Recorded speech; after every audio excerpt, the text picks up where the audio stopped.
Hello everyone, welcome back to my channel. आज मैं आपको आगरा की एक रहस्यमय कहानी बताने जा रही हूँ जो आपने कभी नहीं सुनी होगी। वैसे तो आगरा एक बहुत सुंदर शहर है, पर वहाँ की एक रहस्यमय मंदिर की एक अनोखी कहानी है। ऐसा कहा जाता है कि अगर किसी इंसान पे भूत का वास हो तो वहाँ जाने से उसे भूत से मुक्ति मिल जाती है और वह भूत हमेशा के लिए वहीं रुक जाता है। ऐसा भी कहा जाता है कि उस मंदिर में कभी किसी को ज़ोर से आवाज़ नहीं देना चाहिए। अगर आसपास कोई बुरी आत्मा हो तो वह सुन के हमारे साथ चले आता है।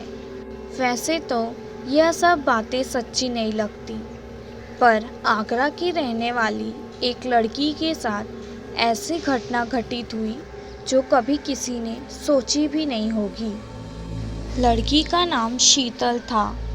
वह भी एक कॉलेज स्टूडेंट थी। 12th क्लास में पढ़ती थी। वैसे तो वो पढ़ने में काफ़ी कमज़ोर थी। वह 2 बार 12वीं फेल हो चुकी थी। वह अपनी मम्मी के साथ अक्सर इस मंदिर में आया करती थी। इस मंदिर में ज़्यादा लोग नहीं आते थे, कम लोग रहते थे, पर शांति रहती थी। शीतल फिर से 12वीं की तीसरी बार परीक्षा देने जा रही थी। वह कुछ दिनों पहले अपनी मम्मी के साथ यही मंदिर में आई। उसने भगवान के सामने हाथ जोड़कर प्रार्थना की और जब वापस मुड़कर जाने लगी तो बोलने लगी, हे भगवान, मुझे पास कर दो, बदले में मैं आपके साथ शादी कर लूँगी, प्लीज़ मुझे पास कर दो। वे ही मजाक करते हुए बाहर निकल गई। वह पढ़ाई को बिल्कुल भी सीरियस नहीं लेती थी। यह बोलते बोलते वह मंदिर से बाहर निकल गई। थोड़े दिन बाद एग्ज़ाम आ गया। शीतल ने थोड़ी बहुत पढ़ाई की थी।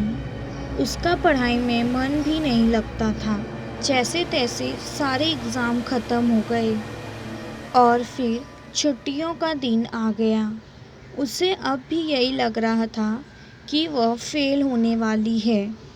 कुछ महीनों बाद रिज़ल्ट का दिन आया और वह एग्ज़ाम में 80% लाकर पास हो गई थी। शीतल और उसके मम्मी पापा को यकीन नहीं हो रहा था कि शीतल के इतने नंबर आए, पर सब बहुत खुश थे। वह दिन पूरा हंसी खुशी से बीतने के बाद सभी रात को अपने अपने कमरे में सोने चले गए। रात के करीब 3 बजे शीतल अचानक से नींद से उठ गई। उसे बहुत भयानक सपना आया था। वह उठकर ज़ोर से चिल्लाई। तब उसकी मम्मी उसके कमरे में आ गई और उससे पूछने लगी कि क्या हुआ, पर उसने कुछ नहीं बताया और बस कहा, कुछ नहीं मम्मी, बहुत बुरा सपना आया था मुझे, आप मेरे साथ ही सो जाओ ना। अब ऐसा रोज़ होने लगा।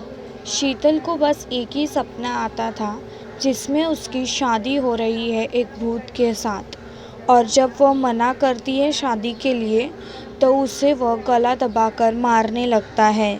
शीतल के मम्मी पापा बताते हैं कि उसके बाद शीतल बहुत अजीब गरीब हरकत करने लगी।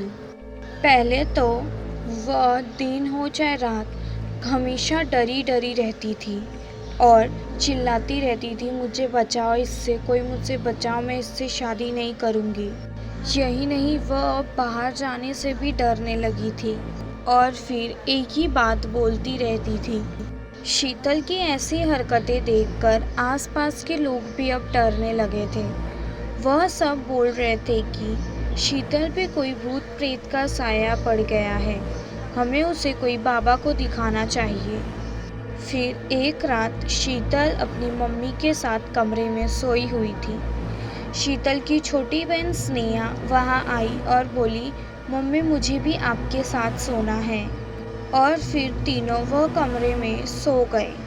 कुछ देर बाद करीब 2 बजे जब स्नेहा की नींद खुली तब उसने देखा उसकी बहन शीतल वहाँ नहीं थी और उसे बाहर से आवाज़ आ रहा था कभी हंसने का तो कभी रोने का और उसकी बहन की चीखने का।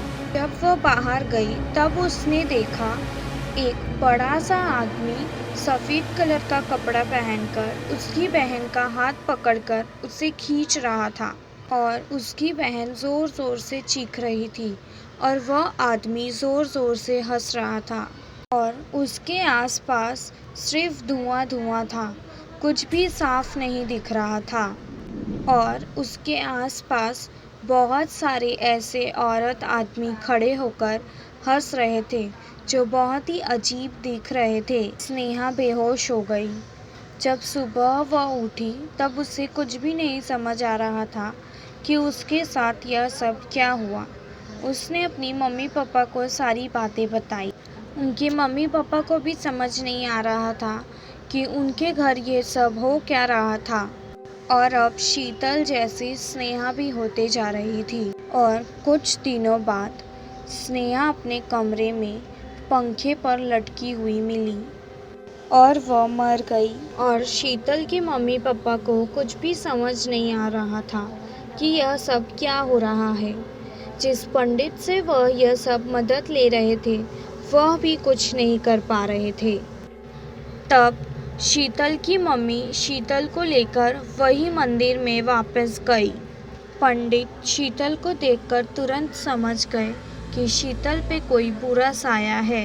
बहुत पूजा पाठ करने के बावजूद कुछ फर्क नहीं पड़ा और उस भूत ने कहा कि मैं शीतल को लेकर ही जाऊंगा। इसने मुझसे शादी करने का वादा किया है, मैं इसे लेकर ही जाऊंगा। थोड़े दिन ठीक होने के बाद वापस शीतल वैसे ही हो जाती थी और डर डर कर रहने लगती थी। शीतल के मम्मी पापा बताते हैं कि वैसे ही 1 साल बीत गए और उसके बाद अचानक से शीतल बदल गई। वह शादीशुदा लड़कियों जैसी सिंदूर पहनने लगी, उनकी तरह गहने साड़ी पहनने लगी और उसके बाद ऐसी हरकतें करने लगी मानो वह घर में हो ही ना, कहीं और ही दुनिया में हो, कहीं और ही लोगों से बात करती हो। और हम जब भी कोई सवाल करते थे तो हमें गुस्से से जवाब देकर चली जाती थी और एक दिन अचानक से वह अपने कमरे से गायब हो गई। उसके बाद वह वापस कभी नहीं दिखी। उसके मम्मी पापा ने भी उसे काफ़ी ढूंढा, पुलिस में कंप्लेन भी किया पर वह नहीं मिली। कुछ साल बाद शीतल के मम्मी पापा ने भी वह घर छोड़कर दूसरी जगह रहने चले गए और उनकी एक बेटी की गलती के वजह से उन्होंने दोनों बेटी खो दी। तो यह थी शीतल की कहानी। अगर आपने भी कोई ऐसी कहानी सुनी हो या कोई भूतिया एक्सपीरियंस किया हो तो मुझे कमेंट बॉक्स में ज़रूर बताइए, मैं उस पर वीडियो ज़रूर बनाऊंगी। Thank you watching the video. Please like, share and subscribe and do comment below.